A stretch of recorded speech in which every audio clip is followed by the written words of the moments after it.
আমি আমি ধরে নিচ্ছি যে তোমাদের অনেক কিছু পড়া হয়ে গেছে। তারপরেও আমি একটু বেসিক থেকেই শুরু করব, যাতে করে তোমাদের মানে তোমাদেরকে আমি তৈরি করে নিতে পারি। কারণ এখনো আমাদের 6 মাস আমরা হাতে আছে, আমরা 6 মাস পাবো। তো 6 মাসে একটু ফাস্ট পড়তে হবে, কারণ 1 বছরের পড়া 6 মাসে পড়তে হবে, তাহলে বুঝো।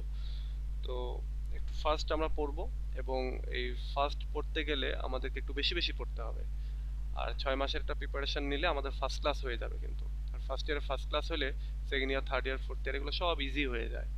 চিন্তা ভাবনাটা ইজি হয়ে যায়, তোমার হচ্ছে কনফিডেন্স আসে। এই জন্য সবাই শুরু থেকেই মনে করবা যে এটা আমরা ফার্স্ট ক্লাস পাবো, এরকমটা চিন্তা করে পড়বা। যারা একেবারে কিচ্ছু পড়া নেই, তাইও এটা মাথায় রাখবা যে আমাকে ফার্স্ট ক্লাস পেতে হবে, মানে 3 পয়েন্ট পেতে হবে। এটা মাথায় রাখলে দেখবা ভালো রেজাল্ট হচ্ছে। আর 2.75 এর নিচে রেজাল্ট চিন্তাই করবা না, সবসময় চিন্তা করবা আমার রেজাল্ট 2.75 এর উপরে থাকবে। মানে 3-র উপরে চিন্তা করতে হবে, তবে 2.75 পর্যন্ত একটা মানে নিচের দিকের লাইন আর কি, এর এর নিচে যেন না আসে কখনোই। এটা একটু চিন্তায় রাখবা। কারণ বড় চিন্তা না করলে কিন্তু তুমি ভালো রেজাল্ট করতে পারবে না। আর বড় বড় চিন্তা করে থাকলেই হবে না, বড় চিন্তা করলে একটু বড় ওয়েতে খাটতে হবে, একটু বেশি বেশি খাটতে হবে। আচ্ছা, তোমাদেরকে এর আগেও আমি মনে হয় দেখিয়েছি তোমাদের অনেককেই, যে তোমরা আমরা একেবারে যে মানে নতুন আমরা তোমাদেরকে পড়াচ্ছি বা আমাদের সাজেশন দেওয়া বা সবকিছু তা না। আমি দেখো একটু আগে তোমাদেরকে থার্ড ইয়ারের ক্লাস নিচ্ছিলাম। আহ, তোমাদের সিনিয়র যারা, তাদের এই যে এই ক্লাসে নিচ্ছেন, এই ক্লাসে এখন পর্যন্ত 121 জন আছে। তবে এবার যারা পরীক্ষা দিতে গেছে থার্ড ইয়ার, তারা প্রায় 100, মানে এই যে কালকের পরের দিনই পরীক্ষা যাদের, তারা আছে প্রায় 537 জন। হুম, আমি এটা দেখাচ্ছি তোমাদের জাস্ট একটা ব্যাচে কনফিডেন্স। 535 জন। হ্যাঁ, তোমাদের কনফিডেন্স গ্রো করানোর জন্য। এবং এখানে প্রায় 150টা ক্লাস হয়েছে।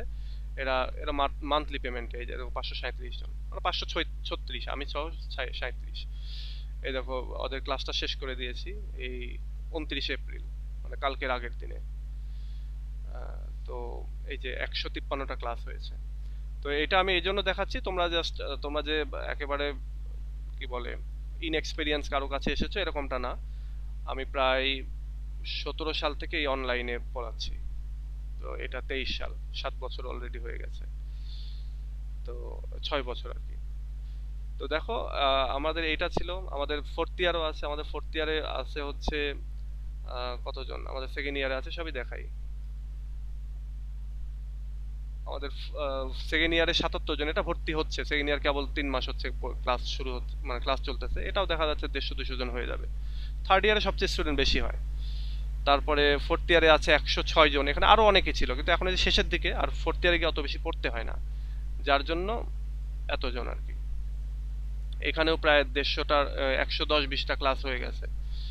আহ, সেই গত বছর থেকে শুরু হয়েছে এটা। এই যে 112টা ক্লাস হয়ে গেছে। এই যে গত 2 দিন আগে আচ্ছা, এটা তো 16 এপ্রিলের ক্লাস। গতকালকেও ক্লাস হয়েছে এখানে। তো যাই হোক, তোমরা একেবারে থাইকো না যে আবার এরকমও হতে পারে যে কোথায় আসলাম, কি পড়াবে কি না কি। তো একেবারে হতাশ হওয়ার কিছু নাই। এটা আমি দেখাইলাম জাস্ট তোমাদের কনফিডেন্স গ্রো করার জন্য। এই না যে শো অফ বা এরকম কিছু। কারণ আমি তোমাকে ফোর্থ ইয়ার শো করলে তো তুমি ফোর্থ ইয়ারে গিয়ে ভর্তি হবে না, তাই না? ওকে। তো এবার আসো, আমি তোমাদেরকে শুরুতেই কিছু বেসিক জিনিস একটু বলে নেই তোমাদের কনফিডেন্স গ্রো করার জন্য। একটা হচ্ছে, আমরা তো পড়বো প্রোজ পোয়েট্রি, রিডিং রাইটিং এইগুলো। রিডিং রাইটিং এর ভেতরে রিডিংটা একটু বেশি কঠিন। আর রিডিং এর পার্ট সি রয়েছে, যেখানে কবিতা আসে এবং ওইখানে ক্রিয়েটিভিটি খাটাইতে হয়, ওখানে নিজে ফ্রি হ্যান্ডে লিখতে হয়। তো ফার্স্ট ইয়ারের অন্যতম একটা মোটো হওয়া উচিত ফ্রি হ্যান্ড রাইটিংটা ডেভেলপ করা। ফ্রি হ্যান্ড রাইটিং এর একটা সিক্রেট রয়েছে, সেটা হচ্ছে তোমাকে বেশি বেশি ওয়ার্ড মিনিং জানতে হবে আর লিখতে হবে আর কি। ওই যে বলে না যে স্পোকেনে ভালো করতে হলে তোমাকে বেশি বেশি বলতে হবে, ঠিক তেমনি ফ্রি হ্যান্ড রাইটিং এ ভালো করতে হলে তোমাকে বেশি বেশি ফ্রি হ্যান্ড রাইটিং করতে হবে। তুমি আছো, কিছু না কিছু লিখতে হবে প্রতিদিন, 1 পাতা 2 পাতা করে হলেও লিখতে হবে। ধরো আজকে লিখলা ট্রাফিক জ্যামের উপরে, আজকে লিখলা দ্রব্যমূল্যের ঊর্ধ্বগতি সম্পর্কে, কালকে ভিলেজ মার্কেট, পরের দিন বাংলাদেশ সম্পর্কে লিখলা, পরের দিন হচ্ছে ইউএসএ সম্পর্কে লিখলা। এইরকম যা আসে মাথার ভেতরে। ভুল কয়দিন করবা, ভুল করতে করতে একটা সময় দেখবা হয়ে যাচ্ছে। তো ফার্স্ট ইয়ারটাই এই ফ্রি হ্যান্ড রাইটিংটাকে মানে তৈরি করে নিতে হবে। যত বেশি ওয়ার্ড মিনিং পারো মুখস্থ করতে থাকতে হবে। যত ওয়ার্ড মিনিং তোমার জানা ইংরেজি, তত তোমার জন্য সহজ। ইংরেজি শুনেও বুঝতে পারবা, লিখতে গেলেও নতুন নতুন ওয়ার্ড আসবে, তখন আর একঘেয়েমি বারবার আসবে না লিখতে গেলে। আর আরেকটা জিনিস হচ্ছে যে তোমার সেকেন্ড ইয়ারে উঠলে তখন অনেক পড়ার চাপ আসবে, হিস্ট্রি আছে একটা কঠিন। থার্ড ইয়ারে গেলে অনার্স লাইফের সবচেয়ে কঠিন পার্ট রয়েছে, যেমন লিঙ্গুইস্টিক্স বলে ওইটা, তারপর ক্রিটিসিজম আছে, ফোর্থ ইয়ারে গেলে ক্রিটিসিজম আছে, ইএলটি আছে। তো ওই সময়গুলোতে আর ফ্রি হ্যান্ড রাইটিং শেখার সময় থাকে না, কারণ ওই সময় অ্যাপ্লাই করার সময়। এজন্য চিন্তা করবো ফার্স্ট ইয়ারে যেমন এখনো 6 মাস আছে, যেদিন যেই প্রশ্ন পড়বা সেদিন সেই প্রশ্নই লেখার চেষ্টা করবা, এবং লিখলেই দেখবা যে ফ্রি হ্যান্ড যত বেশি লিখবা তত বেশি ফ্রি হ্যান্ড রাইটিং মানে চলে আসবে। আর দেখে দেখে হলেও লিখবা, ধরো তোমার মুখস্থ নাই, কোনো কিছু আসতেছে না ভেতরতে, দেখে দেখে লিখো, নোটে যা আছে ওটাই লিখো। কি হবে, ওই স্ট্রাকচারে সেন্টেন্সের স্ট্রাকচারের সাথে পরিচিত হতে পারবা। এতে করলে দেখবা যে তোমার সপ্তাহে আলসেমি লাগে, প্রতিদিন লিখতে ভালো লাগে না, সপ্তাহে 5 দিন লিখো, সপ্তাহে 3 দিন লিখো, 2 দিন লিখো, 2 দিনের পর 1 দিন বাড়ানোর চেষ্টা করো, দেখবা তোমার এবিলিটি চলে আসছে। আচ্ছা, আরেকটা জিনিস তোমরা তো জানোই, অলরেডি জেনেও ফেলেছো যে প্রত্যেকটা সাবজেক্টে আমাদের পার্ট এ, পার্ট বি এবং পার্ট সি থাকে, তাই না? তো আমি এখানে দেখিয়ে দিই কিছু জিনিস। পার্ট এ তে 10 মার্ক, পার্ট হচ্ছে, আচ্ছা আমি 10 মার্ক হিসাব না করে, পার্ট এ তে 10টা প্রশ্নের অ্যান্সার দিতে হবে, পার্ট বি তে দিতে, পার্ট সি তে দিতে হবে হচ্ছে তোমার 5টা প্রশ্নের অ্যান্সার, 5 10 50। আর এই পার্ট বি তে দিতে হবে 50, পার্ট বি তে দিতে হবে বাকি যে 40 মার্ক থাকবে সে 40টা। এখন এই ক্ষেত্রে একটা জিনিস, সেটা হচ্ছে টাইম ম্যানেজমেন্টের একটা বিষয় রয়েছে। এটা আমি আগে সহজ করে দিচ্ছি যাতে এখন থেকে পরীক্ষাতে তোমরা টাইম ম্যানেজমেন্টটা করা শিখো, বা যখনই লিখতে যাচ্ছ তখনই। সেটা হচ্ছে তোমাদের টোটাল মার্কস হচ্ছে 100। 100-র ভেতরে তোমরা আচ্ছা এখানে তো 80, তাই না? এখানে 20, এখানে 80, তোমাদের ওই যে 20 থাকে ইন কোর্সে, আর টোটাল 80 মার্কের মধ্যে তোমাদের পরীক্ষা হবে। তাহলে 80 মার্ক তোমরা সময় পাবা 4 ঘন্টা। 4 ঘন্টায় আসে হচ্ছে 4 ছক 24, মানে 240 মিনিট। 240 মিনিট আসে 4 ঘন্টায়। তাহলে 4 ঘন্টায় 240 মিনিট, এই 4 ঘন্টায় আসে 4 ছক 24 অর্থাৎ 240 মিনিট। এইটাকে তোমরা 80 মার্কের যেহেতু পরীক্ষা, 80 দিয়ে ভাগ দাও, তাহলে আসবে হচ্ছে তোমার 3 মার্ক, মানে প্রতিটা মার্কসের এগেইনস্টে তুমি 3 মিনিট করে সময় পাবা। 1 মার্কের পরীক্ষা দিতে গেলে তোমাকে 3 মিনিট, অর্থাৎ যখন তুমি পার্ট এ এর ব্রিফ কোশ্চেন লিখতেছো তখন প্রতিটা প্রশ্নের জন্য তুমি 3 মিনিট সময় পাবা, কারণ ওগুলার একটা করে মার্ক, এক প্রশ্নের একটা মার্ক। এবার পার্ট বি এ একটা প্রশ্নের 4টা করে মার্ক, তার মানে ওখানে কি প্রতিটা মার্কে যদি 3 মিনিট করে সময় পাও, তাহলে 4 মার্কে 3 4 12 মিনিট সময় পাবা। আবার যখন তুমি ব্রড কোশ্চেন লিখতেছো পার্ট সি এর, তখন সেখানে তুমি সময় পাবা ওটা 10 মার্কের, তাহলে 3 10 30 মিনিট। একটু খেয়াল করো, তাহলে 3 10 30 মিনিট সময় পাবা। এখন এই 30 মিনিটের আমাদেরকে যেটা করতে হবে সেটা হচ্ছে যে ব্রিফ কোশ্চেনে 1 মার্ক করে যেটা আমরা সময় পাবো 3 মিনিট, ওখানে 10টাতে আমরা আধা ঘন্টা লিখে ফেলবো, 30 মিনিটে হয়ে যাবে। এরপরে 20 মার্কের জন্য যেটা লিখবো, ওইখানে আমরা 12 মিনিট করে সময় পাইলেও আমরা ওখানে লিখবো হচ্ছে 10 মিনিট একটা করে প্রশ্ন শেষ করব, তাহলে 2 মিনিট করে বেঁচে থাকবে। আবার যখন আমরা পড়বো, এই ব্রড কোশ্চেন লিখবো, ব্রড কোশ্চেনে আমরা সময় পাবো হচ্ছে 30 মিনিট, কারণ ওখানে 10 মার্ক, 3 10 30 মিনিট। ওই 30 মিনিটের জায়গায় আমরা ওখানে 27 28 মিনিটে প্রশ্নগুলো শেষ করব। এতে করে দেখা যাবে লাস্টে গিয়ে 15 মিনিট আমাদের থেকে যাবে, এবং ওই 15 মিনিট আমরা রিভিশন দিব।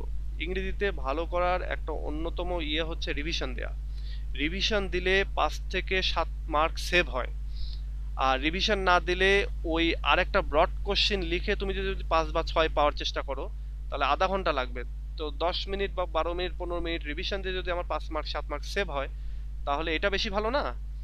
তো এই জন্য আমরা সবসময়ের জন্য মাথায় রাখবো আমাদেরকে রিভিশন দিতেই হবে। লাস্টের 15 মিনিট আমরা রিভিশন অবশ্যই দিব, এটা মাথায় রেখে শুরু থেকে এখন থেকে প্ল্যান করতে হবে পরীক্ষার। আমি তোমাদেরকে সাজেশন দিয়ে দিয়েছি তোমাদের পরীক্ষার জন্য। এই সাজেশনটা আমি সবসময়ের জন্য ফ্রি করে দিই, আমাদের ওয়েবসাইটে আছে। এই যে ওয়েবসাইট, আমাদের ওয়েবসাইট হচ্ছে cloudschoolpro.com/suggestion। এখানে যাবা, cloudschoolpro.com, এটা হচ্ছে যখন তুমি ঢুকবা তখন এরকম আসবে ইন্টারফেস। এই যে উইলিয়াম শেক্সপিয়ারের ছবি, এটাই হচ্ছে লোগো, এবং এখান থেকে এরকম আসবে। এখান থেকে তোমরা এই জায়গাগুলোতে ক্লিক করলে তেমন কিছু পাবা না, তোমরা চলে যাবে এই যে এইখানে সাজেশনে। সাজেশনে ক্লিক করবা। সাজেশনে ক্লিক করলে দেখো এখানে তোমাদের যেহেতু পরীক্ষা হয়ে গেছে, তোমাদের সিনিয়র যারা ছিল, তো এই জন্য তোমাদের সাজেশনগুলো সব দেওয়া হয়ে গেছে। যেমন ধরো এখানে সেকেন্ড ইয়ারের কিছু কিছু দিয়েছি, থার্ড ইয়ারের এই যে পরীক্ষা শেষ হলে দিতে থাকবো। তো তোমাদের সাজেশন আমি দিয়ে দিয়েছি। আমি এখানে পোয়েট্রিটা দেখাই, পোয়েট্রিটা দেখাই। এই যে বলে দিয়েছি প্রথম বর্ষের ফাইনাল পরীক্ষার সাজেশন, এটা 23-এ পরীক্ষা হবে। এই বছরের হয়তো সেপ্টেম্বর অক্টোবরে তোমাদের পরীক্ষা হয়ে যাবে। এটা সেপ্টেম্বর অক্টোবরেই হয়। টিচাররা বলবে যে এই জুন জুলাই এই সেই অনেক কিছু বলবে, কিন্তু সেপ্টেম্বর অক্টোবরের আগে হয় না। এখনো থার্ড ইয়ার চলবে, তারপর ফোর্থ ইয়ার হবে, তারপরে তোমাদের। তো এইখানে আমি সাজেশন দিয়ে দিয়েছি। দেখো এখানে পার্ট সি এর 20টা কোশ্চেন আছে, 20টাই পড়তে হবে। এখন পরীক্ষার আগে গিয়ে এটাতে যেমন আমি দেখো গুরুত্বের বিচারে এখানে 3 স্টার পর্যন্ত দিয়ে দিয়েছি, 9টাতে দিয়েছি 3 স্টার, তারপরে এই যে আরো 4টাতে দিয়েছি হচ্ছে 3টাতে দিয়েছি 2 স্টার, 4টাতে দিয়েছি 2 স্টার, মানে এগুলো সব পড়তেই হবে। আর বাকিগুলোও পড়তে হবে, দেখে যেতে হবে এরকম। এবং এই প্রশ্নগুলোর ক্ষেত্রে এটা রয়েছে। তারপরে যে পার্ট বি এর অনেকগুলি প্রশ্ন, এগুলো সবই পড়তে হবে। পার্ট বি এর গুলো একটু একটু করে পড়তে হবে এবং বাকিটা ফ্রি হ্যান্ডে লেখার চেষ্টা করতে হবে। সব সময় প্রথম থেকে মাথায় রাখো, ফ্রি হ্যান্ডে লিখতে হবে। ইংলিশ মানে ইংরেজি ভালো করতে হলে ফ্রি হ্যান্ড। আর প্রথম বছরেই যদি তুমি প্রেশার নিয়ে নাও ফ্রি হ্যান্ড শেখার বা ফ্রি হ্যান্ডে লেখার, তাহলে দেখো পরের গুলো ইজি। এত মুখস্থ করা যাবে না একটা সময়। এখন তো তোমাদের 4টা পার্ট আর 2টা বাংলা রয়েছে, 6টা। সেকেন্ড ইয়ারে গেলে হবে হচ্ছে 5টা আর 2টা 7টা। থার্ড ইয়ারে গেলে আর কোনো বাংলা নেই, তখন তখন 8টা আছে, 8টাই ইংলিশ। ফোর্থ ইয়ারে গিয়ে 10টাই ইংলিশ।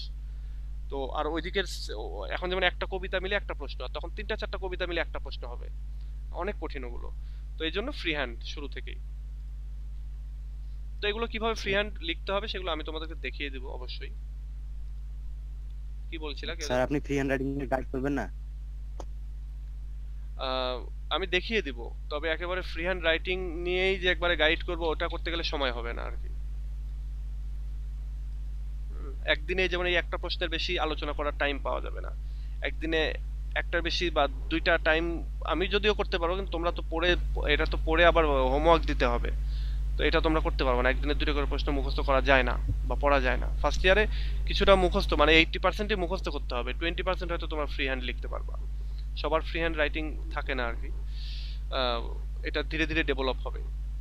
ফার্স্ট ইয়ারে সেকেন্ড ইয়ারে যা কিছুটা হবে, থার্ড ইয়ারে গিয়ে একবারে ফুল ফ্লেজ তোমরা ফ্রি হ্যান্ড রাইটিং লিখতে পারবা।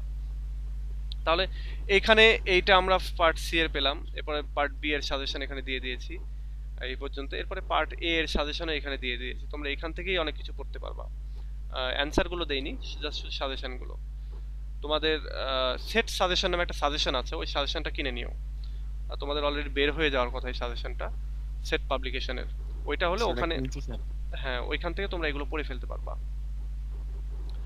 আর এটার নিচে, সবার নিচে এই যে গত বছরের যে কোশ্চেনগুলো হলো, যে পরীক্ষাটা হয়েছে সেটার এই যে কোশ্চেন রয়েছে এখানে সবার নিচে দেখো, কোশ্চেন অফ 2021। 2021-এ তোমরা তো 2022-এর পরীক্ষা দিবা 23-এ এসে, তো এটা হচ্ছে 2021-এর পরীক্ষা কোশ্চেন। এখানে দেখো কি কি আসছিল ফার্স্ট পার্ট এ তে আর কি, ব্রিফ কোশ্চেন, যেখানে এই যে প্রতিটার মার্কস হচ্ছে 10, 10-একে 10, এখানে থাকবে হচ্ছে 13-14টা, এবং এখান থেকে তোমার 10টা মার্ক, 10টার অ্যান্সার দিতে হবে। এরপরে এটাতে তোমার ওই যে প্রতিটা প্রশ্নের জন্য 3 মিনিট করে সময় পাবা, দিতে হবে 3 মিনিট, মানে এর বেশি দিলে টাইম ম্যানেজ হবে না, দেখা যাচ্ছে সময় শেষ, সব অ্যান্সার দিতে পারবা না। এরপরে আসে পার্ট বি। পার্ট বি তে এখানে 4 5 20, মানে 5টা প্রশ্নের অ্যান্সার লিখতে হবে। এখানে আছে 1 2 3 4 5 6 7 8, 8টা আছে, 8টার ভেতরে তোমার 5টা প্রশ্নের অ্যান্সার দিতে হবে, এবং প্রতিটা প্রশ্নের জন্য 4 মার্ক। তোমরা পাবা হচ্ছে 12 মিনিট করে, এটা লিখতে হবে। 12 মিনিটে শেষ করতে হবে। হ্যাঁ, তোমাদের মনে একটা প্রশ্ন আসবে, সেটা হচ্ছে যে কত পেজ লিখবো। কত পেজ লিখবো, এটা এইটা 10 মার্কের জন্য কত পেজ লিখবো, 4 মার্কের জন্য কত পেজ লিখবো। তো সব প্রশ্নের অ্যান্সার সমান হয় না, কখনো কোনোটার 5 পেজ লিখতে হয়, কোনোটা 6 পেজ লিখতে হয়, কোনোটা আবার 7 পেজেও লিখে যেন অ্যান্সার লিখে শেষ করা যায় না। তো একটা কথা মনে রাখতে হবে যে এই 30 মিনিটে বা 27-28 মিনিটে যতটুকু আমি লিখতে পারি, কারণ এই প্রশ্নগুলো একটা সময় ছিল 20 মার্কের, আমাদের সময় ছিল আমরা এই প্রশ্নগুলো লিখতাম 20 মার্কে, মানে 45 মিনিট ধরে লিখতাম, তাহলে কত ইনফরমেশন রয়েছে। তো এই ইনফরমেশনটাকে তুমি যতটা বেশি লিখতে পারো আধা ঘন্টার ভেতরে, এইটা হচ্ছে অ্যান্সার। এখন এখানে তুমি 5 পেজ লিখতে পারলে 5 পেজ, কারো হাত কেউ কেউ দ্রুত লিখতে পারে, সে 6-7 পেজ লিখে ফেলে, এরকম। তো এখানে দেখো এই যে পার্ট সি এর প্রশ্নগুলো এখানে রয়েছে, এখানেও 3 3 6 2 8, 8টার ভেতরে 5টা লিখতে হবে, 5 10 50, এটা তোমরা সবাই জানো। আর এই যে এইগুলো হচ্ছে গত বছরের সাজেশন, এগুলো দেখার দরকার নেই, এখানে আমি লিখেই দিয়েছি যে এই সাজেশনগুলো তোমাদের জন্য না, গত বছর দিয়েছিলাম এগুলো। তো গত বছরের কোশ্চেনটা যদি পেতে চাও, যদি এখানে দেখি তো আছে কিনা, এই যে 20-এর কোশ্চেন, এটা মানে এই পেজের ভেতরেই সব আছে, 20-এ এগুলো আসছিল, এই 20-এর অনেক কিছু তোমাদের জন্য ইম্পর্টেন্ট। হ্যাঁ, এই কোশ্চেনের ভেতরে অনেক কিছু আছে যেগুলো তোমাদের জন্য ইম্পর্টেন্ট, এবং সেগুলোকে মাথায় রেখে আমি সাজেশন করেছি, তোমাদেরকে আর চিন্তা করতে হবে না আর কি, এই সাজেশন পড়লে ইনশাল্লাহ কমন পড়ে যাবে, আমি এই সাজেশন ফলো করি তোমাদেরকে পড়াবো।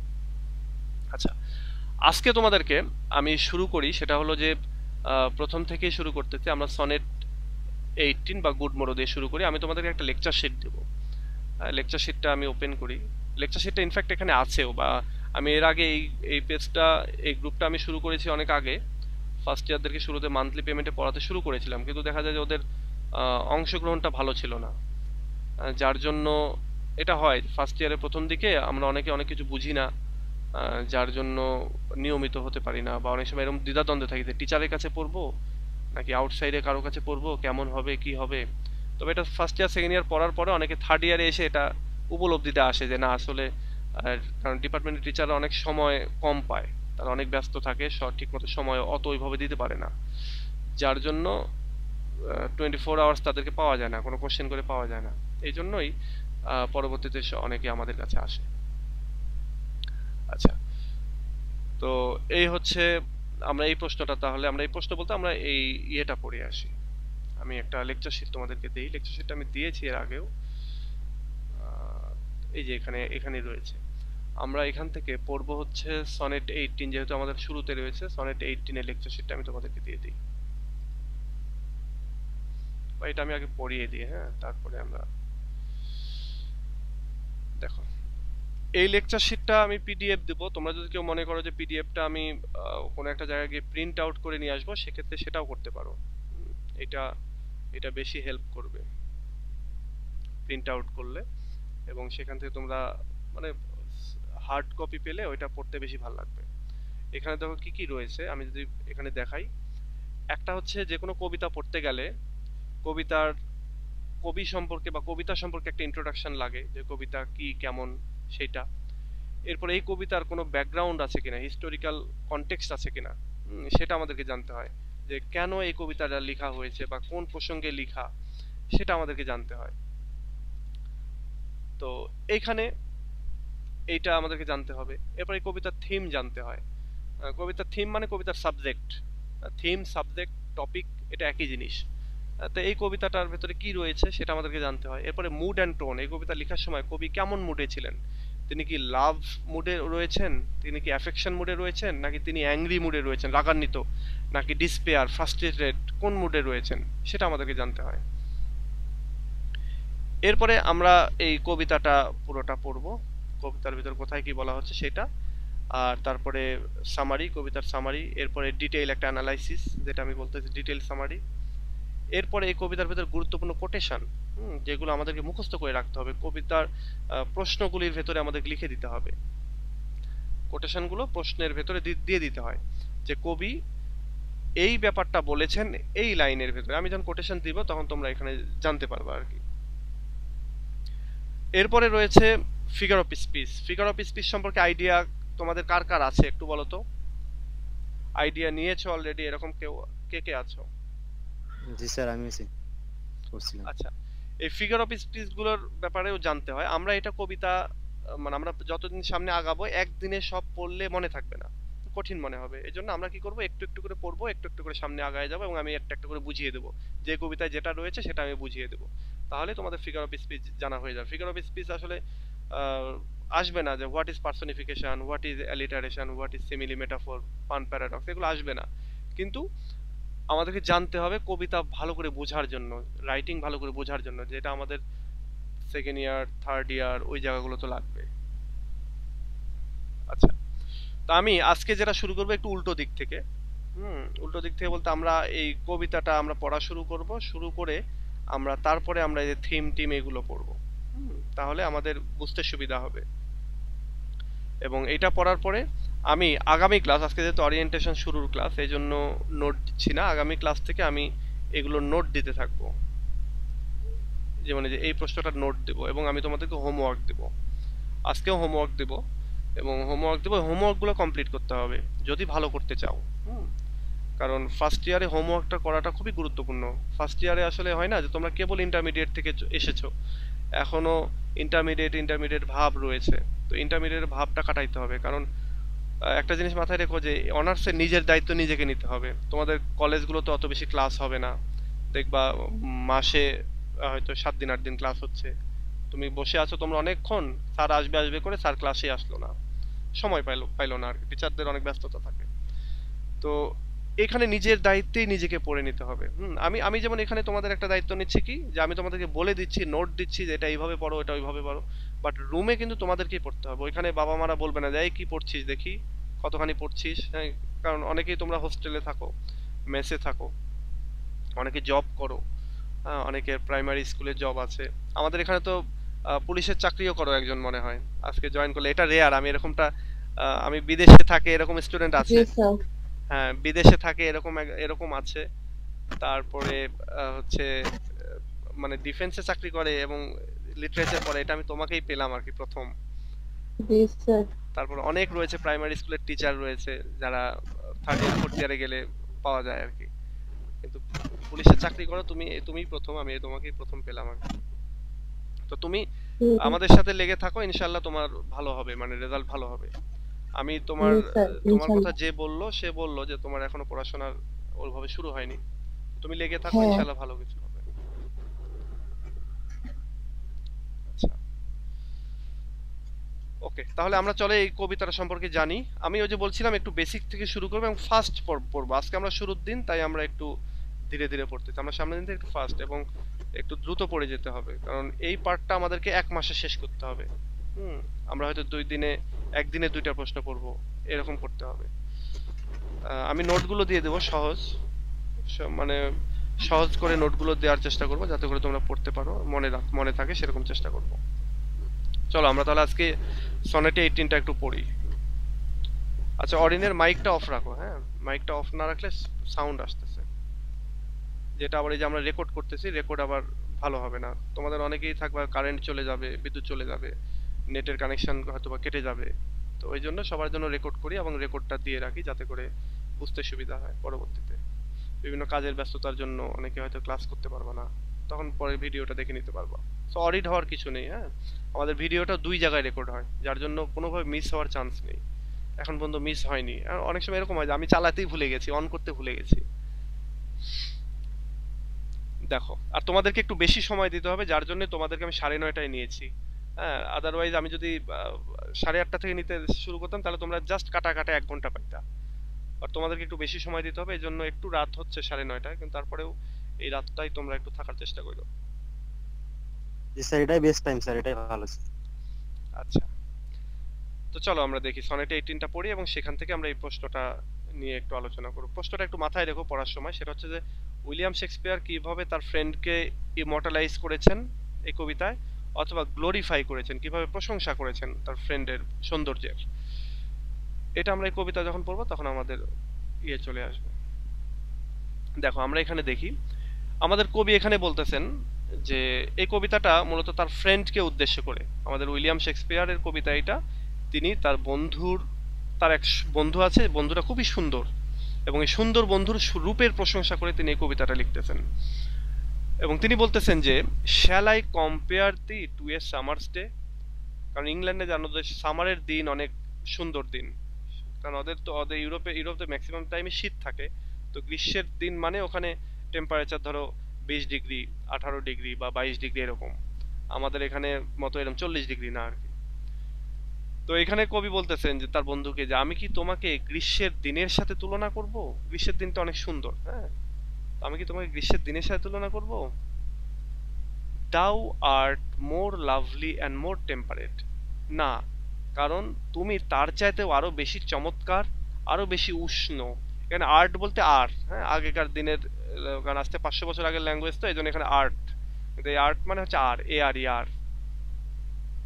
এখানে দেখো এই যে শুরুতে একটা কোশ্চেন করতেছে কবি, এই কবিতার ভেতরে এই কোশ্চেন গুলোকে বলে রেটোরিক্যাল কোশ্চেন। হ্যাঁ, কবিতার ভেতরে যখন কবিরা আহ আচ্ছা 1 মাস অনেক গরম থাকে তাই না? আচ্ছা তোমরা হয়তো যারা জানো তারা জানো।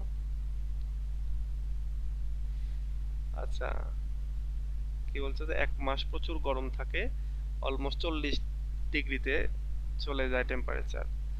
আচ্ছা, যাই হোক, এখানে এই যে টেম্পারেট, এই জন্যই হয়তো টেম্পারেট বলতেছে, নইলে হয়তো ওয়ার্মথ বলতো, উষ্ণতা বলতো, তাই না? টেম্পারেচার মানে এক ধরনের তাপমাত্রা, অসহ্য তাপমাত্রা, সেটা হচ্ছে টেম্পারেচার বা হট যেটাকে বলে। আচ্ছা, যাই হোক, তারপরেও কিন্তু এরা এই সামারকে ওয়েলকাম জানায়, তাই না? ইউরোপিয়ান কান্ট্রিগুলো সামারকে ওয়েলকাম জানায়, তারা সানবাথ করে, অনেক কিছু করে। আচ্ছা, তো এখানে বলতেছে দেখো যে এই যে শুরুতে একটা কোশ্চেন আছে, এরকম অনেক কবিতাতে তোমরা এই কোশ্চেন পাবা এরকম টাইপের। তো এই কোশ্চেন গুলোকে বলা হয়, কবিতার ভেতরে কোশ্চেন গুলোকে বলা হয় রেটোরিক্যাল কোশ্চেন। মাথায় রেখো, এটা কিন্তু আর দ্বিতীয় দিন আমি কোনোদিনই বলবো না, এগুলো মনে রাখবা, দরকার খাতা কলম নিয়ে টুকে রাখবা, যে কবিতার ভেতরে যখন কোনো কবি এরকম কোশ্চেন করে তখন সেটা হচ্ছে রেটোরিক্যাল কোশ্চেন। তো কবি এখানে তার ফ্রেন্ডকে উদ্দেশ্য করে বলতেছে, আমি কি তোমাকে গ্রীষ্মের দিনের সাথে তুলনা করব? না, কারণ দাও আর্ট মোর, এদের না, কারণ এসব কিন্তু এখানে নাই, এগুলো আমরা পড়াতে পড়াতে আমরা ওইটা সেট করে নিয়েছি যে এটাকে বোঝাতে সুবিধা হয় আর কি। গ্রীষ্মের দিনের সাথে তুলনা করবো না, কারণ কি, দাও art more lovely and more temperate, তুমি গ্রীষ্মের দিনের চাইতেও আরো অনেক বেশি চমৎকার, আরো অনেক বেশি উষ্ণ। এবার আছে আরো কেন তুলনা করবে না, সেটার একটা আরো কিছু কারণ দেখাচ্ছে। যেমন এখানে বলতেছে যে গ্রীষ্মের rough wind do shake the darling birds of May, অর্থাৎ মে মাসের যে সুন্দর সুন্দর ফুলগুলি, বার্ড মানে তো আমরা জানি ফুলের কুড়ি, বাট এখানে ফুল, হ্যাঁ, ডার্লিং বার্ড বলতে মে মাসে যে গোলাপ ফুল ফুটে ইংল্যান্ডে, সেগুলোর কথা বলতেছে। যে না, আমি গ্রীষ্মের সাথে তুলনা করব না, কারণ গ্রীষ্মের দিনের যে রাফ উইন্ড রয়েছে, যে ঝোড়ো বাতাস রয়েছে, এইটা মে মাসের সুন্দর ফুলগুলিকে ঝরিয়ে দেয়। এখানে শেক করে, নাড়া দেয় মানে ঝরিয়ে দেয় আর কি। অ্যান্ড সামার্স লিজ, এবং সামারের সময় hath all too short a date, কিন্তু সামারের সময়টাও খুব কম। সামারের লিজ মানে সময়। তাহলে এখানে আমরা দেখতে পাচ্ছি শুরুতে কোশ্চেন করতেছে, এরপরে বলতেছে যে সামারের দিনের সাথে তুলনা করবো কিনা, করবো না, কারণ তুমি আরো বেশি চমৎকার, আরো বেশি উষ্ণ। এরপরে আরো সামারের কিছু খারাপ খারাপ কোয়ালিটি কথা বলতেছে, যেমন রাফ উইন্ড সামারের, এটা ফুলগুলোকে ঝরিয়ে দেয়, সামারের সময়টাও খুব কম, খুব বেশি সময় না, sometimes too hot, the eye of heaven shine, eye of heaven মানে সূর্য, দ্য আই অফ হেভেন মানে সূর্য। তো বলছে মাঝে মাঝে এই আই অফ হেভেন মানে সূর্য খুব গরম হয়ে কিরণ দেয়, শাইন দেয়। and sometime is and often is his gold complexion dimmed, gold complexion মানে রোদ, হুম, এবং মাঝে মাঝে এই সূর্যের গোল্ড কমপ্লেকশন অর্থাৎ রোদ ক্ষীণ হয়ে যায়। মেঘ যখন সূর্যের উপরে চলে আসে তখন এই সূর্যের আলোগুলো হারিয়ে যায় না, তো এটাই বলতেছে এই গোল্ড কমপ্লেকশন বা গোল্ড ফেস আর কি সূর্যের, সেটা হচ্ছে হারিয়ে যায়। তো সূর্য মানে সামারের এত এত নেগেটিভ কোয়ালিটি আছে, সুতরাং আমি তোমাকে সামারের দিনের সাথে তুলনা করব না। এরপরে বলতেছে and every fair from fair sometime declines, এবং প্রত্যেকটা সৌন্দর্যই একটা সময় হারিয়ে যায়। ফেয়ার ফ্রম ফেয়ার বলতে প্রত্যেকটা সৌন্দর্য, হ্যাঁ, এই কথাটা বলতেছে যে প্রত্যেকটা সৌন্দর্য একটা সময় হারিয়ে যায়, থাকে না। By chance or nature's changing course untrimmed, এবং এই প্রত্যেকটা সৌন্দর্য কিভাবে নষ্ট হয়ে যায়, বাই চান্স অর্থাৎ দৈব ঘটনার মাধ্যমে, হঠাৎ কোনো অ্যাক্সিডেন্টের মাধ্যমে, অথবা প্রকৃতির যে চেঞ্জিং কোর্স, সেই কোর্সে কারণে এগুলো সময়গুলো চেঞ্জ হয়ে যায়, সবকিছু চেঞ্জ হয়ে যায়। আমরা আমরা যেমন দেখতেছি না, যেমন এই যে আমাদের যেখানে যে গেল, শীতকাল গেল, শীতকালে পরে অনেক গাছের পাতা লাতা ঝরে পড়েছে না, মেহগুনি গাছ, বেল গাছ, ডুমুর গাছ, তারপরে ওই যে আতা ফল, এগুলো গাছের পাতা ঝরে গেছে না, এবং মনে হচ্ছে যেন গাছ মরে গেছে, তারপর আবার নতুন করে পাতা ঝরেছে, গজিয়েছে। তো এরকম বলতেছে প্রকৃতির কারণে চেঞ্জ হয়, তো প্রতিটা সুন্দর জিনিস একটা সময় চেঞ্জ হয়ে যায়। একটা সারা জীবনে একরকম থাকে না। কিন্তু মানে এই যে আগে প্রশ্ন করে তারপরে এখানে আমাদের সামারের অনেকগুলি খারাপ কোয়ালিটি বললো, বলার পরে বলতেছে কিন্তু thy eternal summer shall not fade, কিন্তু তোমার যে ইটারনাল সামার, তোমার যে সৌন্দর্য, এখানে ইটারনাল সামার বলতে তোমার যে সৌন্দর্য আর কি, সেই সৌন্দর্য শ্যাল নট ফেড, সেটা কখনোই ক্ষয়ে যাবে না,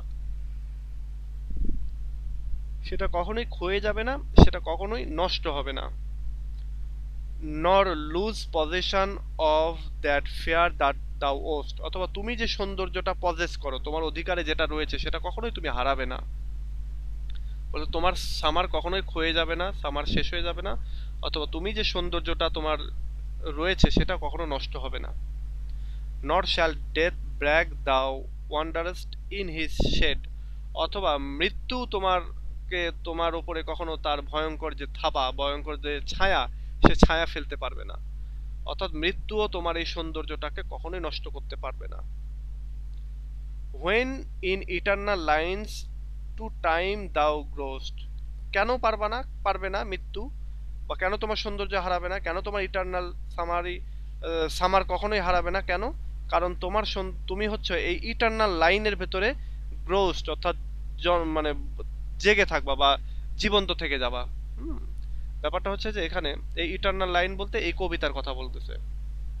অর্থাৎ তুমি যেহেতু এই কবিতার ভেতরে তোমাকে আমি নিয়ে আসতেছি এবং তোমার সম্পর্কে বলতেছি, সুতরাং তুমি মারা গেলেও তোমার এই সৌন্দর্যের বর্ণনাটা থেকে যাবে, তুমি সৌন্দর্যটা কখনোই হারাবে না, তোমার সৌন্দর্য যেটা তোমার দখলে রয়েছে, অথবা তোমার যে ইটারনাল সামার, এটা কখনোই যাবে না, কারণ তুমি এই কবিতার লাইনের ভেতরেই তুমি বেঁচে থাকবা। এরপরে কবি এখানে দুইটা লাইন বলতেছেন। এই দুই লাইন মানে কবিতার ক্ষেত্রে এরকম দুই লাইনের যে এক পেয়ার, এক জোড়া লাইনকে বলা হয় হচ্ছে কাপলেট। মাথায় রেখো, এটাকে বলা হয় কাপলেট, দুই লাইনের যে শ্লোক। দেখো এই সবগুলো লাইন একরকম, কিন্তু এই দুইটা লাইন একটু আলাদা, এই জন্য এইটাকে বলা হয় কাপলেট। এখানে কি বলতেছে যে so long as men can breathe or eyes can see, যতদিন মানুষ নিঃশ্বাস নেবে, শ্বাস প্রশ্বাস নেবে, তার মানে যতদিন মানুষ বেঁচে থাকবে, অর আইস ক্যান সি, অথবা যতদিন চোখ দেখবে, মানুষ বেঁচে থাকলে তো মানুষের চোখ দেখবে, তাই না? তো এটা বলতে যতদিন মানুষ বেঁচে থাকবে, যতদিন মানুষের চোখ এই পৃথিবীটাকে দেখবে, সো লং লিভ দিস, ততদিন এটা বেঁচে থাকবে। এটা কোনটা? এই কবিতাটা, এই কবিতাটা ততদিন বেঁচে থাকবে। And this give life to the, এবং ততদিন দিস গিভ, এটাই তোমাকে দিবে জীবন, এটাই তোমাকে বাঁচিয়ে রাখবে। কবি এখানে খুবই কনফিডেন্টলি বলতেছেন যে যতদিন মানুষ এই পৃথিবীতে বেঁচে থাকবে ততদিন এই কবিতাটা চলতে থাকবে, এবং মানুষ কবিতা পড়তেই থাকবে, এবং ততদিন তোমাকে নিয়ে চর্চা হতেই থাকবে, তোমার সৌন্দর্যের বার্তা সবাই জেনে যাবে। আসলে কি তাই না? দেখো আজ থেকে 400-500 বছর আগে আমাদের এই উইলিয়াম শেক্সপিয়ার কবিতাগুলো লিখে গেছেন, 400 বছর আগে। 400 বছর পরে এসে কবিতাটা আমরা পড়তেছি, এবং কবির বন্ধুর কথা, কবির বন্ধু যে সুন্দর ছিল সেটা আমরা আলোচনা করতেছি, তাই না? তো এই কথাটাই এখানে আমরা যদি আর একটু দেখি, এখানে দেখো এটা কিন্তু একটা সনেট। সনেট আমরা জানি 14টা লাইন থাকে। এখানে এই যে এই লাইনটাকে, এই অংশটা কিন্তু এটারই অংশ, কেটে এখানে এসেছে, কারণ এখানে আমি দুই দিকে করেছি তাই। তো আমি যদি এটাকে একদিকে করি,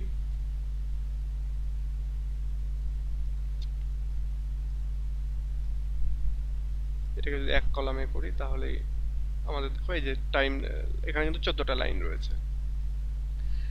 দেখো এই 14টা লাইনের ক্ষেত্রে সনেটে আমরা জানি 14টা লাইন থাকে, এবং সনেটের ক্ষেত্রে আবার প্রথম 8টা লাইন একরকম থাকে এবং পরের 6টা লাইন একরকম থাকে। দেখো এই 8টা লাইনে কবি শুরুর লাইনটাতে বলতেছে আমি কি তোমাকে গ্রীষ্মের দিনের সাথে তুলনা করব? না, করব না, কারণ গ্রীষ্মের দিনে অনেক খারাপ খারাপ কোয়ালিটি রয়েছে। কেমন খারাপ খারাপ কোয়ালিটি রয়েছে? সেটা হচ্ছে গ্রীষ্মের ভেতর রাফ উইন্ড থাকে, সেটা মে মাসের ফুলগুলোকে ঝরিয়ে দেয়। তারপরে গ্রীষ্মের সময়, হ্যাঁ, লিজ মানে টাইম, হ্যাঁ, আমরা জমি লিজ নেই না, জমি লিজ মানে জমি একটা টাইমের জন্য নিয়ে থাকে, এক বছরে হয়তো 10,000 টাকা, এক বছরে 15,000 টাকা এরকম, বা পুকুর লিজ নিয়ে থাকে এক বছরে 40,000 টাকা, এক বছরে 50,000 টাকা এরকম। তো এই লিজ মানে টাইম বলতে সামারের টাইমটা হচ্ছে খুবই শর্ট, খুবই অল্প।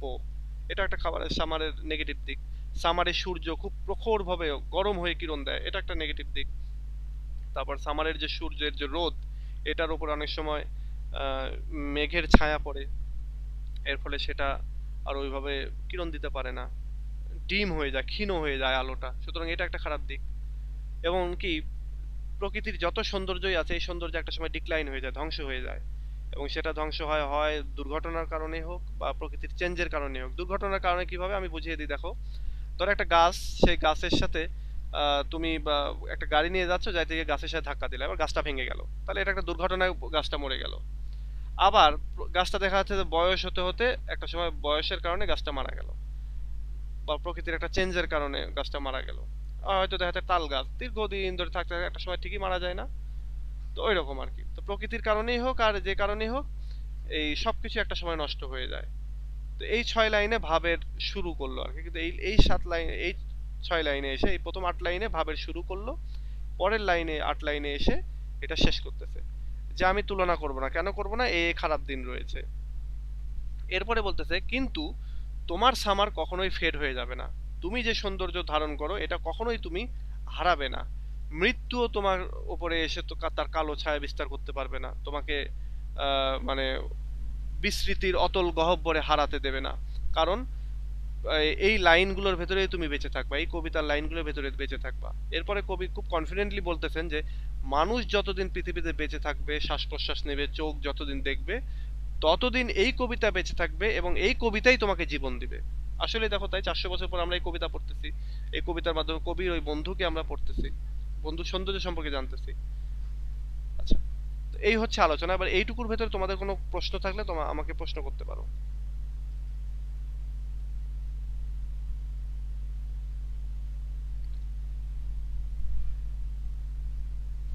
আচ্ছা, ধরে নিচ্ছি এখানে কোশ্চেন নাই।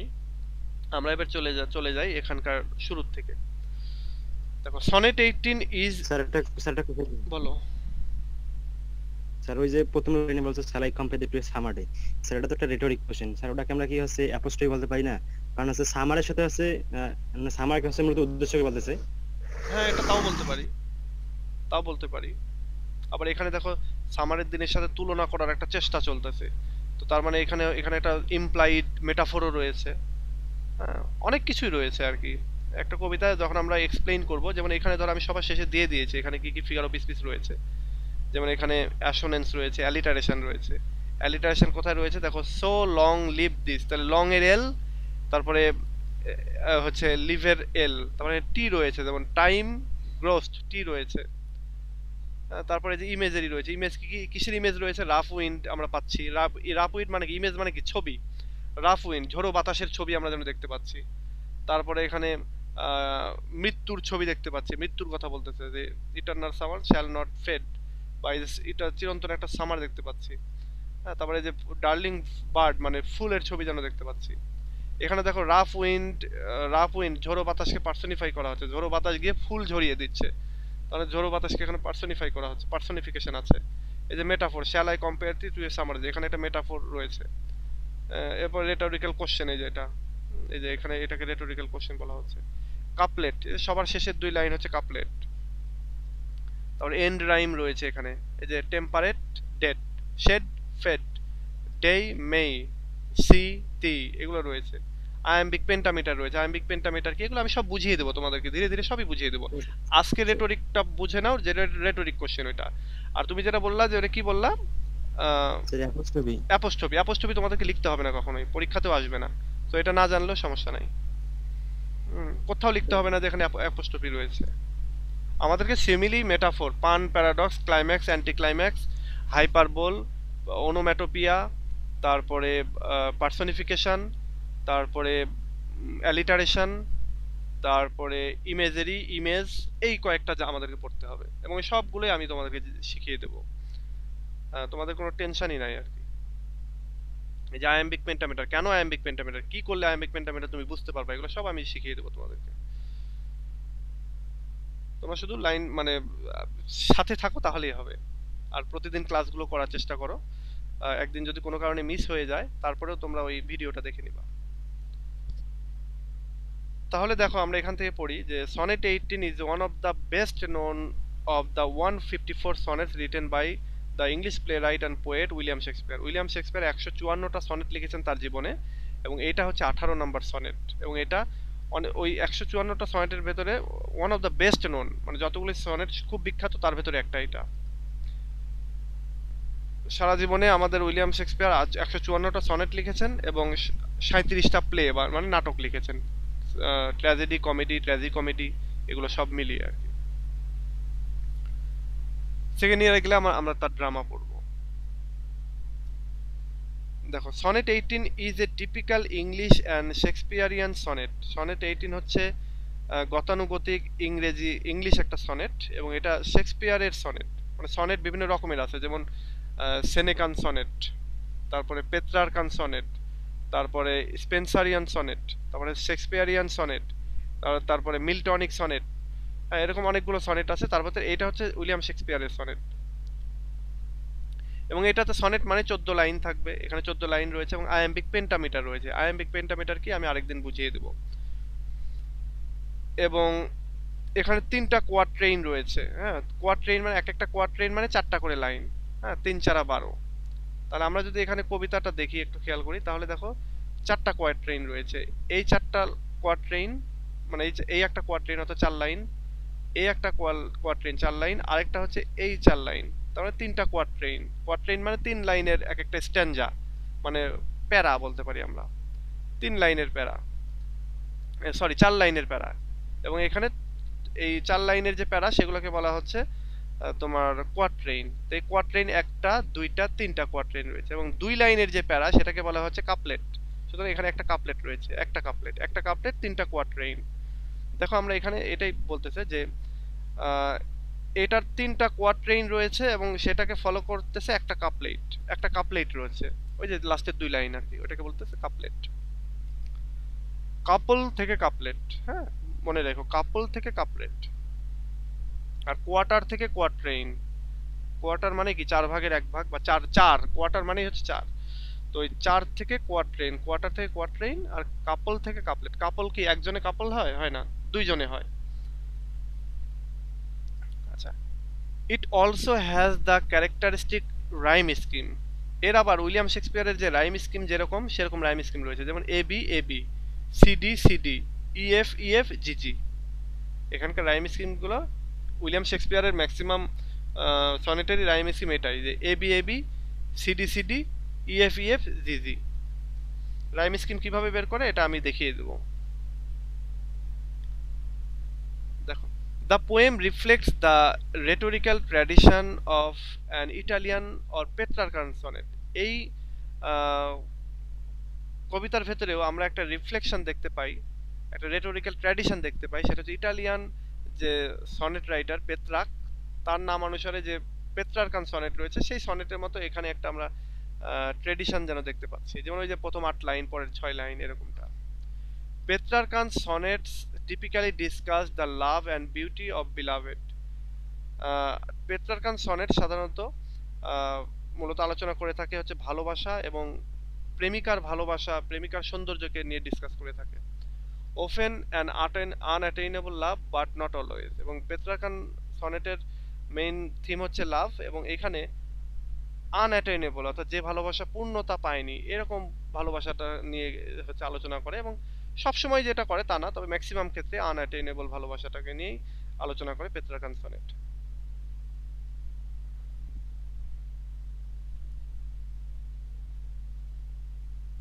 আচ্ছা, এবার আসো কনটেক্সট। কনটেক্সট হচ্ছে William Shakespeare wrote this poem as a part of fair youth sequence of sonnet.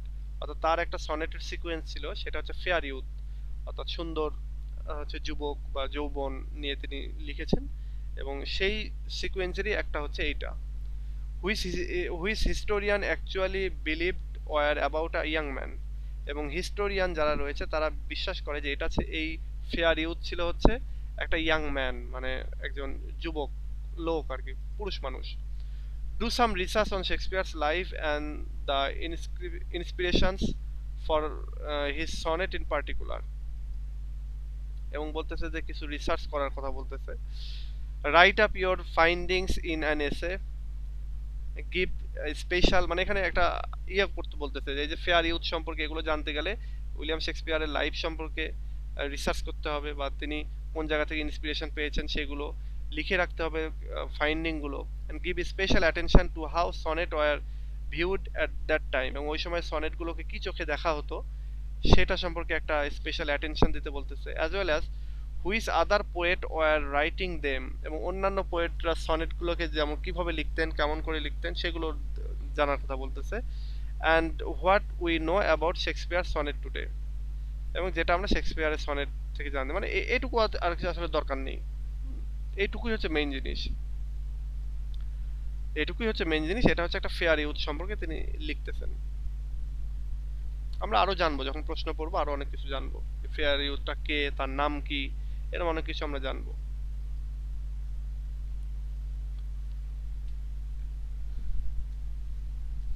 এবার দেখো এই কবিতার থিমটা কি। Shakespeare uses sonnet 18 to praise his beloved's beauty. এখানে বিলাভস না, এখানে ফ্রেন্ডস বিউটি হবে। হ্যাঁ, এখানে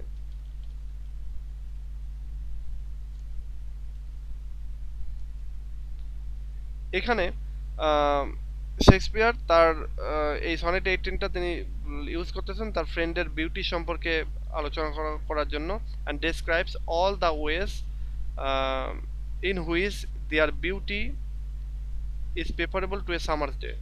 এবং এখানে তিনি সমস্ত ওয়ে ইউজ করতেছেন যে কিভাবে তার ফ্রেন্ডের বিউটির চাইতে সামারের বিউটিটা কম এমনকি সামারের বিউটির চাইতে তার ফ্রেন্ডের বিউটিটা কেন প্রিফারেবল বা অধিকতর পছন্দের বা অধিকতর ভালো, সেটা তিনি লজিক দিয়ে বুঝিয়ে দিচ্ছেন। The stability of love and its power to immortalise someone is an overreaching theme of the poem. এবং কোনো একজনের প্রতি ভালোবাসা, এখানে ফ্রেন্ডের সৌন্দর্যের প্রতি কবির যে ভালোবাসা, সেই ভালোবাসার কারণে তিনি এই কবিতাটা লিখছেন, এবং এই কবিতাটা লেখার মাধ্যমে তিনি তার ফ্রেন্ড এর যে সৌন্দর্য সেটাকে ইমর্টালাইজ করতেছেন, মানে অমর করে দিচ্ছেন। তার ফ্রেন্ড যেন অমর হয়ে যাচ্ছে, তার ফ্রেন্ডের সৌন্দর্যটা থেকে এত বছর পরে এসেও আমরা কিন্তু তার ফ্রেন্ডের সৌন্দর্য সম্পর্কে পড়তেছি, তার মানে তার ফ্রেন্ডের সৌন্দর্যটা অমর হয়ে গেছে। এবার দেখো এখানে মুড অ্যান্ড টোনটা কি, এগুলো আমাদেরকে জানতে হবে। আমরা যখন ক্রিটিক্যাল অ্যাপ্রিসিয়েশন লিখবো তখন এটা আমাদেরকে জানতে হবে।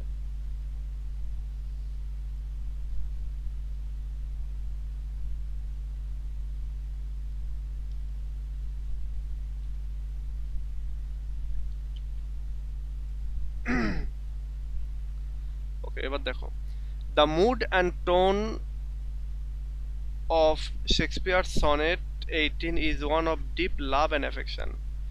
এই উইলিয়াম শেক্সপিয়ারের যে সনেট, এই সনেট 18, সেটা হচ্ছে আমরা দেখতে পাচ্ছি যে সৌন্দর্যের প্রতি একটা ভালোবাসা এবং একটা অ্যাফেকশন, একটা আদর থেকে তিনি যেন এই কবিতাটা লিখতেছেন, এবং এখানে আমরা সেটাই প্রকাশ পাচ্ছি। It is highly sentimental and full of feeling. এটা খুবই সেন্টিমেন্টাল টাইপের একটা কবিতা, এবং এখানে প্রচুর আবেগ অনুভূতির বিষয় রয়েছে। This sonnet may seem at first to simply praise the beauty of a poet's love interest. বলা হচ্ছে যে এই কবিতাটা যদি আমরা শুরুতে দেখি, আমরা দেখবো যে শুধুমাত্র এখানে যেন একটা সৌন্দর্যের প্রতি ভালোবাসা থেকেই কবি এইটা লিখতেছেন। এরপরে আরেকটা দেখো, এটা হচ্ছে মুড গেল আর কি। এবার tone, the tone of William Shakespeare sonnet 18 is an endearing deep devotion for friendship. এই কবিতার ভেতরে আমরা দেখতে পাচ্ছি বন্ধুত্বের একটা যেন ডিপ ডিভোশন, বন্ধুর প্রতি বা বন্ধুর প্রশংসা করার ক্ষেত্রে একটা যেন খুব ভালো একটা ডিভোশন যেন আমরা দেখতে পাচ্ছি। The speaker in the poem emphasizes his adoration of his friend lasting beauty that will never fade like the beauties found in nature।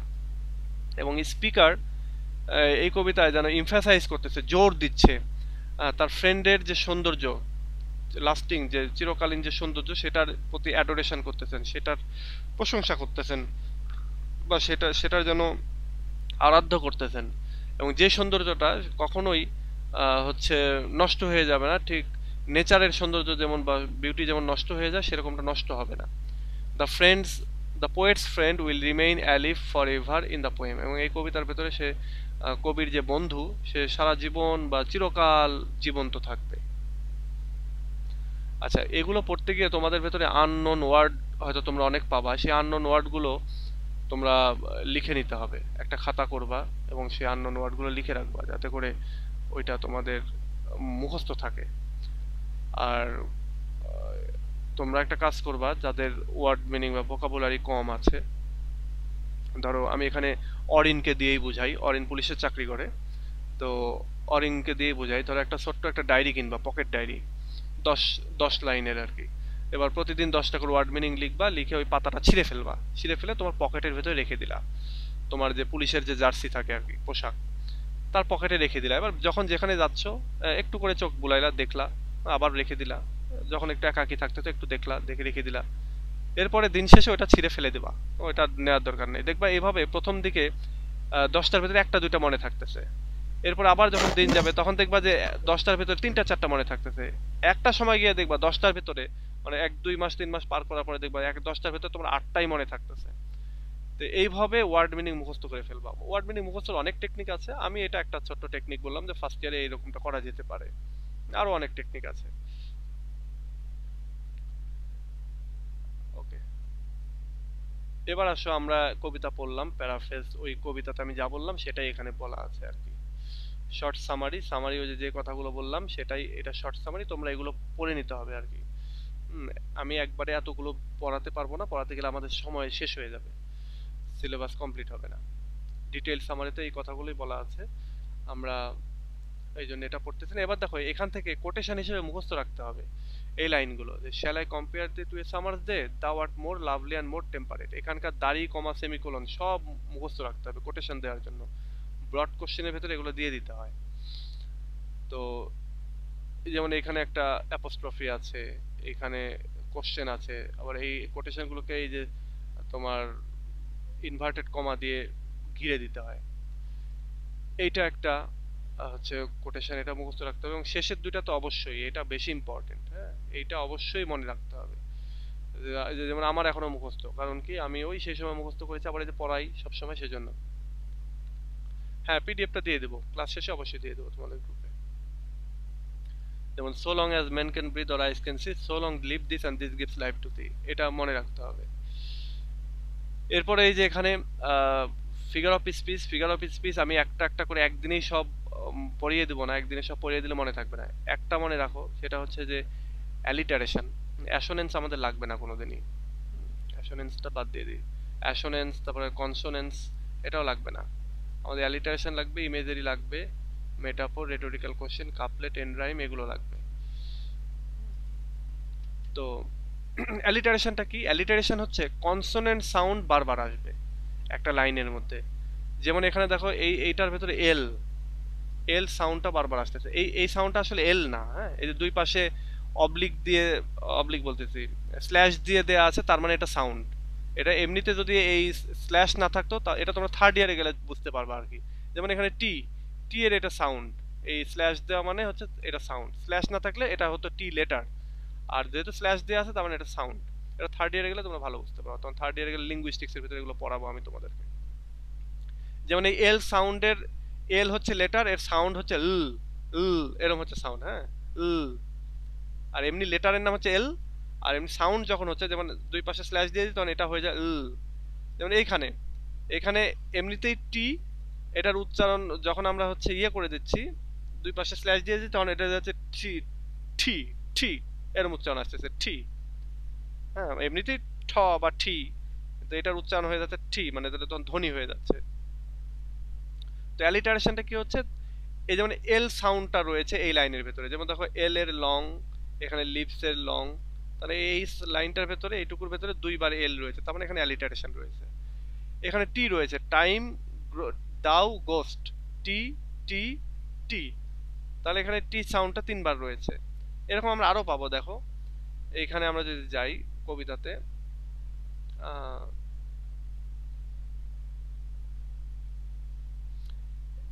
এইখানে আমরা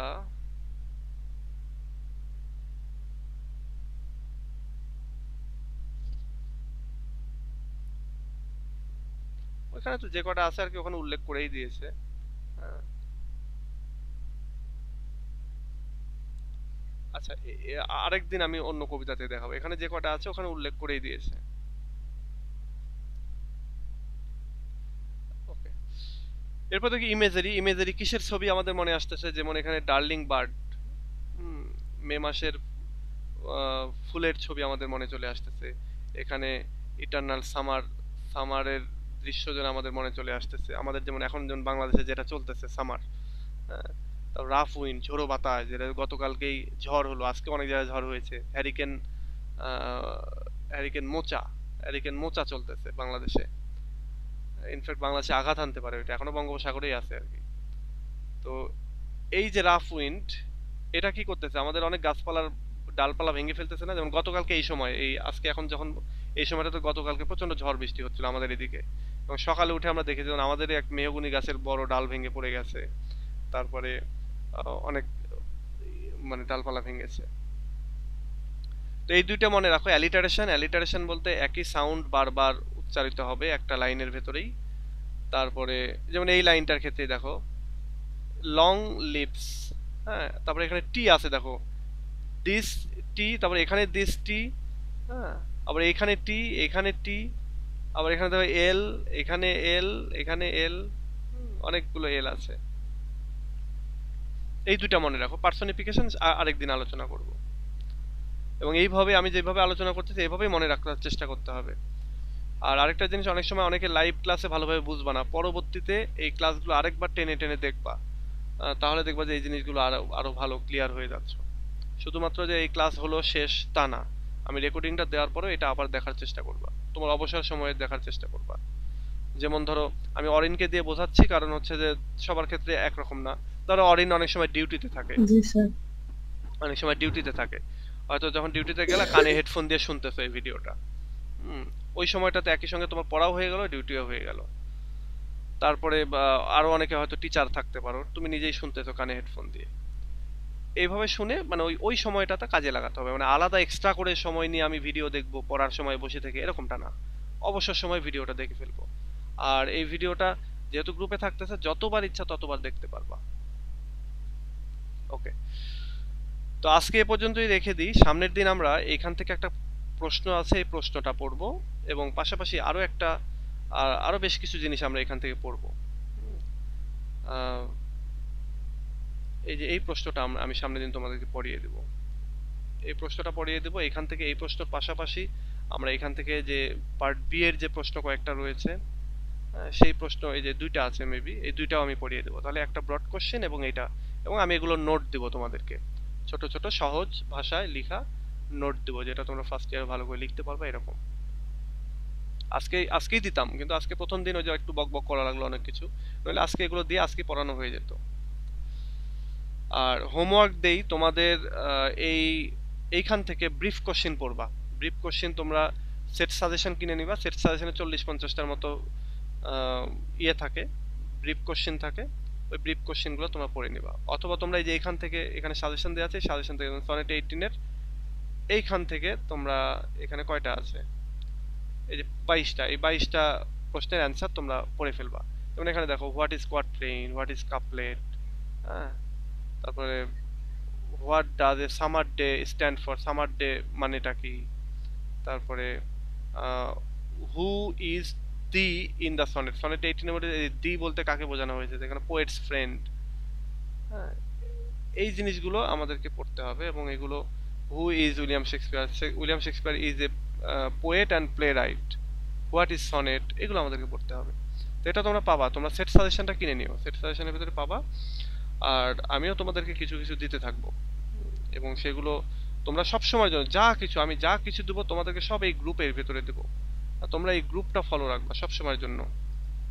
আর তোমরা যেটা করবা, এই গ্রুপে যে পোস্টগুলো দিব বা যা কিছু দিব, যেমন একটা করে এরকম ভাবে লাইক দিয়ে রাখবা, মাঝে মাঝেই এরকম করে একটা করে দুটাকে লাইক দিবা। লাইক দিলে যেটা হবে যে আমি এই গ্রুপে যা পোস্ট দিব সেটার নোটিফিকেশন ফেসবুক তোমাদেরকে দেখাবে, কারণ ফেসবুক মনে করবে যে তাহলে এই গ্রুপটা তোমার জন্য ইম্পর্টেন্ট, এই জন্য তুমি পেয়ে যাবে এগুলো সব। হ্যাঁ, সাজেশনটা গ্রুপে তো ওইভাবে দেওয়া যাবে না, এই গ্রুপে আমি লিঙ্কটা দিতে পারবো, তুমি এই যে এখানে এসে সব সাজেশন পেয়ে যাবা, এই যে এগুলো সব সাজেশন কিন্তু তোমাদের ফার্স্ট ইয়ারের জন্য। ইনফ্যাক্ট এই লিঙ্কটাও আমি দিয়ে দিচ্ছি, ফার্স্ট ইয়ারের পোয়েট্রির সাজেশন।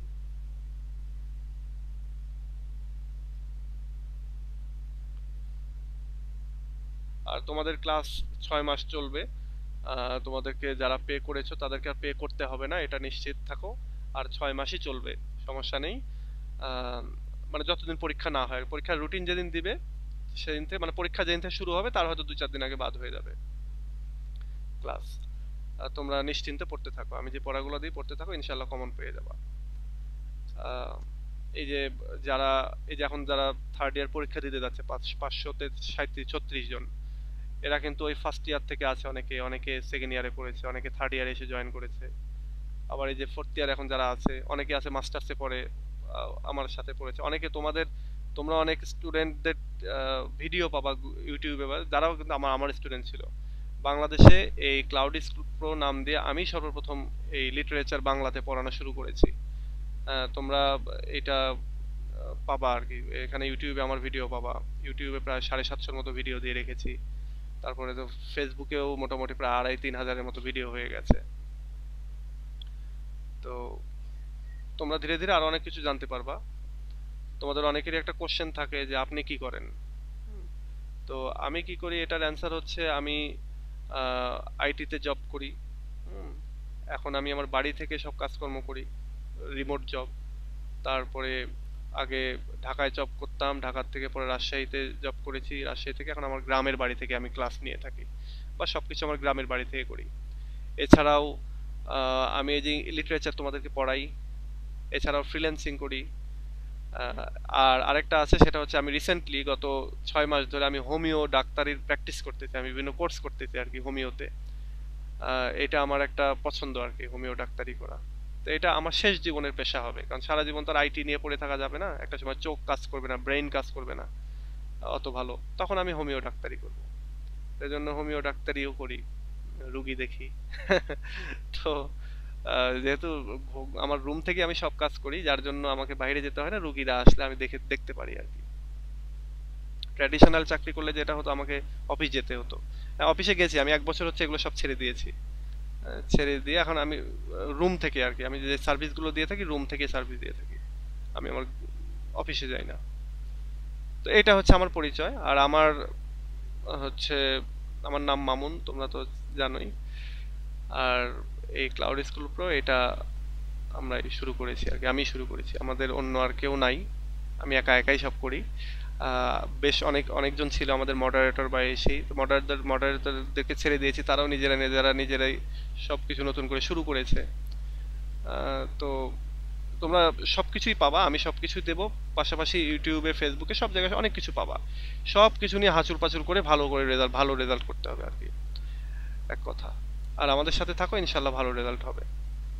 তোমাদের ফ্রেন্ড সার্কেল আরো যারা আছে তাদেরকেও বলবা, তারা যাতে, যেহেতু এটা এক্সাম প্রিপারেশন ব্যাচ, এটা ফাইনাল ব্যাচ আর কি, এটা একদিন যেটা পড়াচ্ছি সেটা তো আর রিপিট খুব কমই হবে। তো সেক্ষেত্রে কেউ যদি এটা হারিয়ে ফেলে, সেটা সে পাবে আবার, কিন্তু ওই যে একটা সময় হয় কি, লাইভ ক্লাস করার মজা আলাদা, তোমার পরবর্তীতে ওইটা আর অতটা ভাল লাগে না। তো তোমার ফ্রেন্ড সার্কেল যারা আছে, তোমরা অনেকেই এখানে রিকমেন্ডেড, তোমাদের ফ্রেন্ডরা বলেছে তোমরা এসেছো, জানতে পেরেছো। ফার্স্ট ইয়ারে তো এসেই তার হুট করে আমাদেরকে চিনতে পারবা না। তো তোমরাও তোমাদের ফ্রেন্ডদেরকে রিকমেন্ড করিও, যাতে করে একসাথে পড়া শুরু করা যায় আর কি। কেবল আজকে প্রথম ক্লাস হলো, 2-4 এখানে হয়ে যাবে, এখানেও প্রায় 30-40 জন হয়ে যাবে। এখন তোমরা আছো 14 জন, তো এটাও 30-40 জন হয়ে যাবে। কয়েকজন হচ্ছে আগের স্টুডেন্ট, ওরা হয়তো বা থাকবে কি থাকবে না আমি জানি না, তবে বলতে পারো যে এখন তোমরা 10 জন আছো, তো এটা হয়ে যাবে, 30-40 জন হয়ে যাবে। আচ্ছা, তো ঠিক আছে, তোমাদের কোনো কোশ্চেন থাকলে কোশ্চেন করো, আর নইলে রেখে দিই, আমরা সামনের দিনে আবার ক্লাস করব, সামনের দিন একই সময়ে, শনি সোম বুধ। তোমাদের কারো কিছু বলার আছে? স্যার ক্লাসগুলো তাহলে স্যার 9:30 শুরু হবে? হ্যাঁ, 9:30টায়, 9:30 শুরু হয়ে এই 1 ঘন্টা, বা এই যেমন এখন ধরো 35 বাজে, 40 বাজে, যদি আমি তোমাদেরকে 8:30 থেকে নিতাম, তাহলে দেখা যাচ্ছে যে এই 40 মিনিট 10 মিনিট আর সময় দিতে পারতাম না। বাট এই জন্যই তোমাদেরকে লাস্টে নিয়েছি, কারণ তোমাদের একটু বেশি সময় দিতে হবে, 10-15-20 মিনিট করে বেশি সময় দিতে হবে, 1 ঘন্টায় হবে না। আচ্ছা, আর তোমরা একটু কথা বলার চেষ্টা করবা, হ্যাঁ, যে কোনো কোশ্চেন আসলে। হ্যাঁ স্যার আছে পিডিএফ গুলো আছে স্যার, আছে এই যে ফেসবুক থেকে ডাউনলোড করতে পারি না, এটা যে হোয়াটসঅ্যাপ একটা গ্রুপ খুলে হয় না? হোয়াটসঅ্যাপে সবাই তো হোয়াটসঅ্যাপ ইউজ করে না, আর তারপরে যদি তুমি মনে করো যে হোয়াটসঅ্যাপে দিলে বেশি ভালো হয়, তাহলে হোয়াটসঅ্যাপে একটা গ্রুপ খুলে আমাকে অ্যাড করে নিও, আমি তোমাদেরকে ওখানে দিয়ে দেবো। আরও এখানে যারা সবাই যদি হোয়াটসঅ্যাপ অ্যাড মানে অ্যাড হতে পারে তবে করব, আদারওয়াইজ ওটা করা যায় না। আর এখান থেকে করা যাবে না, কারণ এখানে তো সবাই তো ডাউনলোড করে, স্যার পারি না স্যার, হয় না আমার কাছে। তাই না?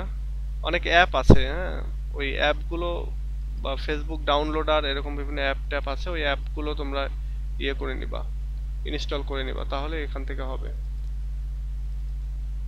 যেমন এখানে আমরা সনেট 18 এর পিডিএফ দিয়ে দিলাম, তারপর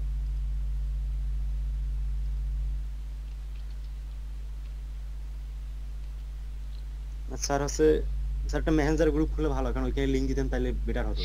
না, মেসেঞ্জার গ্রুপ বা অন্যান্য যে কোনো গ্রুপে আমরা, আমার অতীত অভিজ্ঞতা থেকে আমি বলতেছি যে ওগুলো বেশি দিন টেকে না, একটা সময় যায় অনেক গন্ডগোল হয়, ঝগড়া বিবাদ লেগে যায়, এবং একটা সময় দেখা যায় যারা মেয়ে আছে তাদের হাজবেন্ডরা আবার আমাকে ফোন দেয়, আরে আপনার এখানে ভর্তি করে দিয়ে আমার ওয়াইফের এই সমস্যা হলো, এই সমস্যা হলো, আমার মেয়ের এই সমস্যা হলো, এই সমস্যা হলো। এই জন্য আমি কোনো মেসেঞ্জার গ্রুপ রাখিনি। আমার মডারেটররাও বলতো যে আমরা এটা দেখে রাখবো, এটা সেটা, কিন্তু দেখা যায় কোনো না কোনো ভাবে ঝগড়া লেগেই যায়। আহ, কেউ একজন হয়তো পোস্ট দিয়েছে, ওখানে কেউ একজন হাহা রিয়াক্ট দিয়ে দিয়েছে, অথবা ভুলে হাহা রিয়াক্ট পড়ে গেছে, এরপরে শুরু হয়ে যায়।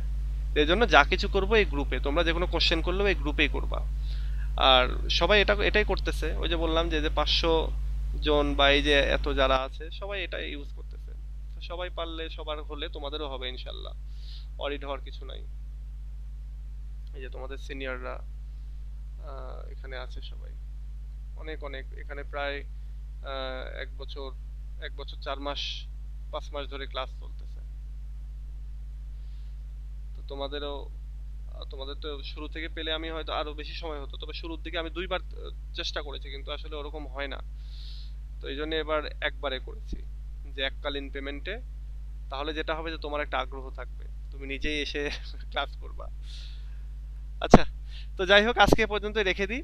আমি এই যে এখানে দিয়ে দিলাম, এইটা ডাউনলোড করতে পারবা, যাদের সমস্যা হবে আমি একটা ইনস্ট্রাকশন দিয়ে দেবো নি কিভাবে ডাউনলোড করতে হবে এবং কোন অ্যাপ দিয়ে ডাউনলোড করতে হবে। একটু তোমরা একটু খোঁজাখুঁজির চেষ্টা করো, তোমাদের সিনিয়রদের কাছে দেখো, বা তোমরা যারা ডাউনলোড করতে পারতেছো তারা কিভাবে ডাউনলোড করতে পারতেছো সেটা নিয়ে এই গ্রুপে একটা স্ট্যাটাস দিয়ে দাও, যারা পারতেছো না তারা দেখে শিখে নিবা, তাহলেই হয়ে যাবে, এভাবেই হয় আর কি। ওকে, সো ঠিক আছে, আজকে এ পর্যন্তই, ভালো থেকো সবাই, নেক্সট ক্লাসে আবার কথা বলবো। আল্লাহ হাফেজ। এই যে WPS অফিস, হ্যাঁ এটা দিয়ে ডাউনলোড করা যায়, এটা ইউজ করো, হ্যাঁ এটা নিয়ে একটা স্ট্যাটাস দিয়ে দিও তো, যেমন এখানে আমি দিয়ে দিলাম ডাউনলোড করার জন্য, এই যে to download install WPS office app.